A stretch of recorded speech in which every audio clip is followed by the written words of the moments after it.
আসসালামু আলাইকুম, সবাইকে কেরম আছেন? আজকে আমাদের মুরগির বয়স 26 দিন।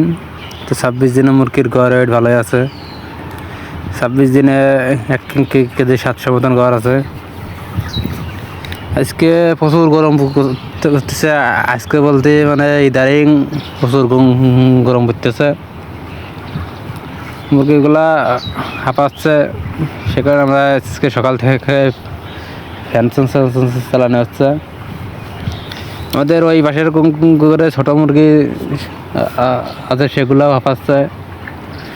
ওগুলোর আর ফ্যান দেওয়া হয়নি। ছোটো মুরগি যতক্ষণ মানে একটু ঘোরা পাইলে কোনো সমস্যা নাই, আবার ফ্যান দিলে পারে যেগুলো ঠান্ডা লেগে গেলেও সমস্যা আছে। আমাদের এই মুরগিগুলা আছে ভালোই। আপনারা যারা ভিডিও দেখছেন, আপনাদের ওইদিক কীরকম গরম পড়ে সবাই একটু কমেন্টে করেন। আর কার খামারে কয় হাজার মুরগি আছে, কি মুরগি আছে একটু কমেন্টে করেন। আর আপনাদের ওইদিকে বর্তমান মুরগির রেট কত, বাচ্চা রেট কত, পুরো মুরগির রেট কত, সবাই একটু কমেন্টে করেন। আর যারা ইউটিউব চ্যানেল থেকে লোকে নতুন ভিডিওতে দেখতেছেন, তারা একটু চ্যানেলটা সাবস্ক্রাইব করে রাখেন।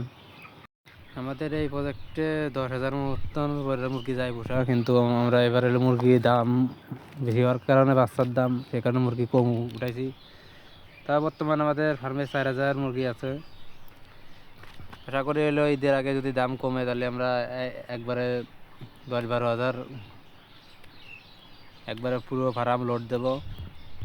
আবার এখানে গরমের সময় মুরগি বেশি করে উঠালেও ঝামেলা আছে, যাতে অধিক পল্লী বিদ্যুৎ থাকার কারণে ঝামেলা, জায়গায় হলে পিডিবি থাকার কারণে খুবই ভালো।